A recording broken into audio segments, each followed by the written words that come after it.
अस्सलाम वालेकुम। आज हम 10th lecture online lecture analytical number 3 के 10th ऑनलाइन लेक्चर का सेकंड पार्ट डिलीवर कर रहे हैं। कंटिन्यूशन है 10th लेक्चर की, जिसमें हम कॉन्ग्रेंसेस के टॉपिक को डिस्कस कर रहे हैं और उससे रिलेटेड कुछ रिजल्ट्स डिस्कस कर रहे हैं। तो लास्ट पे हमने जो कुछ रिजल्ट डिस्कस किए लाइक दैट कि अगर ए बी सी इंटीजर्स हो, a congruent to B mod M हो, c congruent to d mod M हो, तो a plus c congruent to b d mod m होता है, a minus c congruent to b minus d mod m होता है, और a c congruent to b d mod m होता है। इसी में यहाँ पे कुछ इसकी क्रॉलरीज हैं।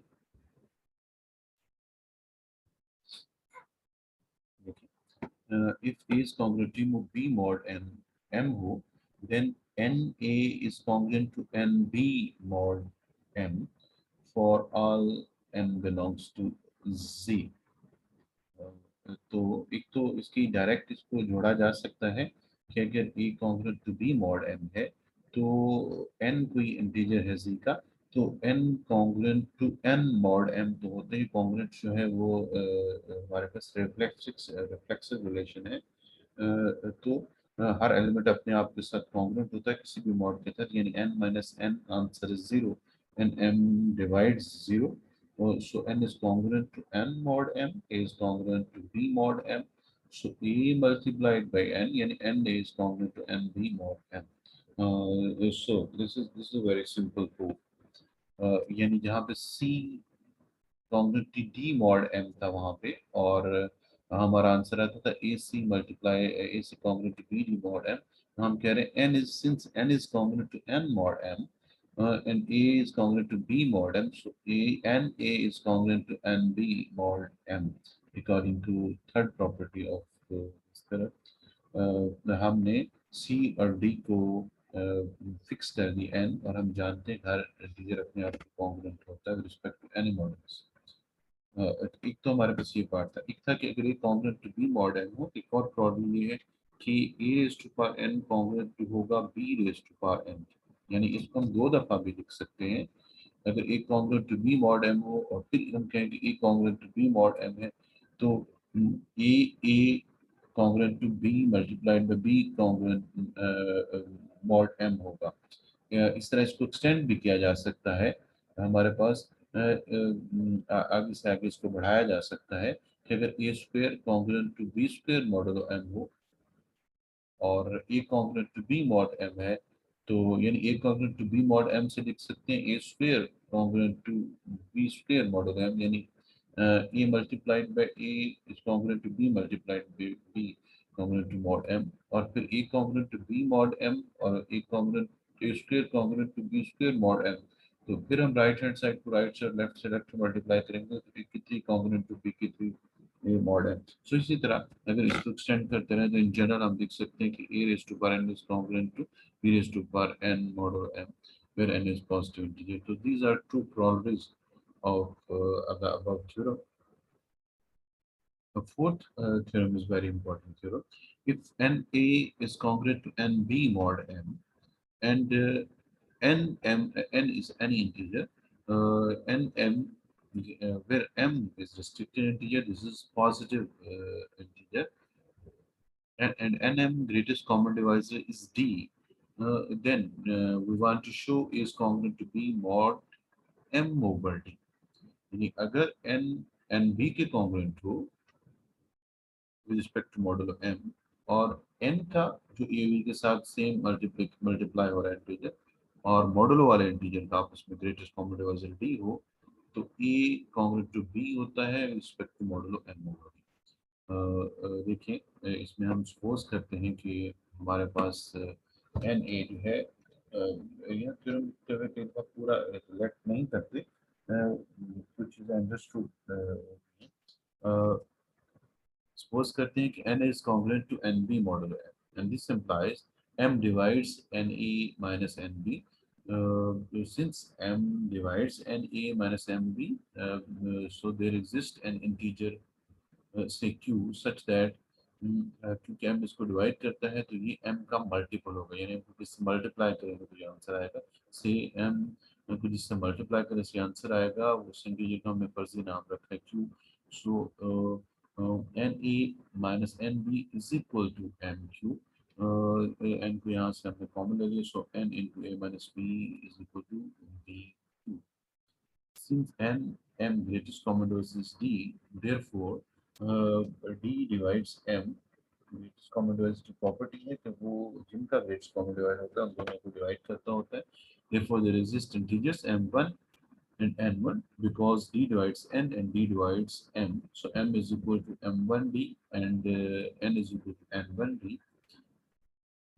और यहाँ से हम देख सकते हैं where m1 m n1 greatest common divisor is 1. ये सारा जो पिछला नॉलेज है वो सारा यूज हो रहा है, पर पुरानी चीजें यूज हो रही हैं।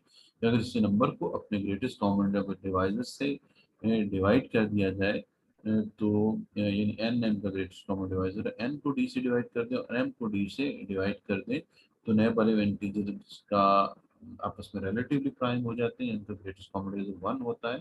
तो ये देखिए m को d से डिवाइड कर दें तो आंसर आएगा m1, n को d से डिवाइड कर दें तो आंसर आएगा n1। सो m1 n1 का ग्रेटेस्ट कॉमन डिवाइजर है 1, ये रिलेटिवली प्राइम हो जाएंगे। thus from 1 we have हम इसमें वैल्यू पुट कर देते हैं n की जगह पे m1d और m की जगह पे m1d। पुट करने के बाद हमने जो सेम टर्म्स जैसे d right hand left hand side पे सेम था इसको काट दिए, तो ये हमारे पास ये बच गया n1 into a minus b is equal to m1q. This implies that m1 divides n1 a minus b, क्योंकि m1 जो है वो इसको डिवाइड कर रहा है। m1 q से मल्टीप्लाई करें तो ये आंसर आ रहा है, इसका मतलब है m1 divides n1 into a minus b।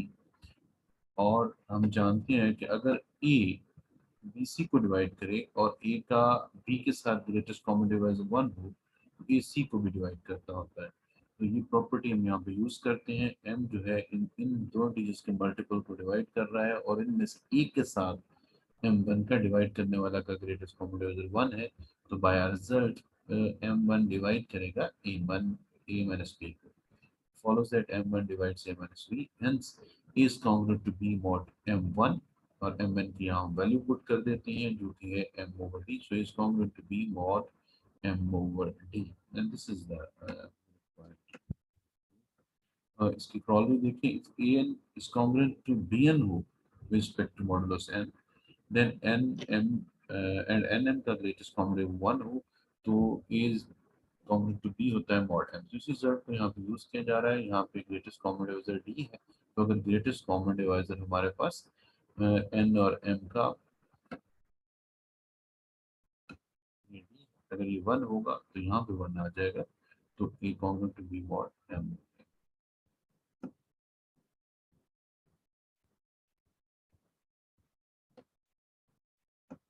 इसी तरह वो कहते हैं कि अगर एन एम का ग्रेटेस्ट कॉमन डिवाइजर 1 ना हो तो n a common to N b modulo m may or may not imply that A congruent to B mod M। तो जैसे हमने अभी वाली प्रॉब्लम में पढ़ा कि अगर n और m का ग्रेटेस्ट कॉमन डिवाइजर d की बजाय 1 हो तो n A congruent to n B mod M imply करेगा A is congruent to B mod M। लेकिन वो कहते हैं कि अगर हमारे पास इनका ग्रेटेस्ट कॉमन डिवाइजर 1 ना हो तो A congruent to B mod M हो भी सकता है और नहीं भी हो सकता। इसकी एक एग्जांपल दी जा रही है, जैसे 6 कॉन्ग्रुएंट टू 2 मॉडुलो 4 है but 3 is not congruent to 1। तो पहले तो 6 और 2 को हमने मल्टीपल फॉर्म में तोड़ा जैसे एन ए एन बी है। तो हम इसको इस तरह से देख सकते हैं कि यह 2 multiplied by 3 is congruent to 2 multiplied by where here is n is 2, a is 3, b is 2, 6 is congruent to 2। तो क्योंकि हमारे पास इसमें n n हमारे पास यूज हो रहा है 2 और मॉडुलो 4 यूज हो रहा है और 2 और 4 का ग्रेटेस्ट कॉमन डिवाइजर 1 नहीं होता बल्कि 2 होता है। तो इसलिए 3 और 1 आपस में कॉन्ग्रुएंट नहीं होंगे विद रिस्पेक्ट टू मॉडुलो 4। हम चेक कर सकते हैं 3 माइनस 1 2 आता है और 4 जो है 2 को डिवाइड नहीं करता। जबकि थ्योरम का यूज अगर करें तो हम ये बता सकते हैं कि N A congruent to N B mod M हो तो ए और बी कॉन्ग्रुएंट होते हैं with respect to modulo M over D. D क्या होता है हमारे पास, ग्रेटेस्ट कॉमन डिवाइजर होता है और एन और एम का। यहाँ एन है हमारे पास टू और एम है हमारे पास फोर। टू और फोर का ग्रेटेस्ट कॉमन डिवाइजर हमारे पास क्या आएगा, टू आएगा। तो इसका मतलब है थ्री और वन कॉन्ग्रुएंट होंगे, ये भी कॉन्ग्रुएंट होंगे by theorem result, class theorem result modulus with respect to modulus M over D. M over D, M हमारे पास फोर है, डी हमारे पास यहाँ पे टू है। तो फोर ओवर टू टू, तो थ्री और one with respect to modulo two congruent होंगे। तो ये हमारे पास कुछ रिजल्ट्स थे जिसको हमने ब्रीफली डिस्कस किया। नेक्स्ट लेक्चर्स में हम इसके एक दो और अहम रिजल्ट डिस्कस करेंगे जिसमें कांग्रेस को और एलसीएम के साथ कुछ रिजल्ट है एलसीएम से रिलेटेड रिजल्ट हैं, जैसे अभी हमने ग्रेटेस्ट कॉमन डिवाइसेस के को मिक्स करके एक ऑब्जर्वेशन है वो डिस्कस की है। इस सब में हमें जो बताया जा रहा है कि अगर हमारे पास एन में congruent to N B modulus of M हो और एन एम का ग्रेटेस्ट कॉमन डिवाइस डी हो तो ए कॉन्ग्रुएंट टू बी होता है respect to modulus of M over D. आगे हमने उसकी प्रॉब्लम डिस्कस की, फिर हमने कहा प्रॉब्लम का रिवर्स एग्जैक्टली ट्रू नहीं होता और ये था आज का लेक्चर। हम उसके बारे में क्वेश्चन को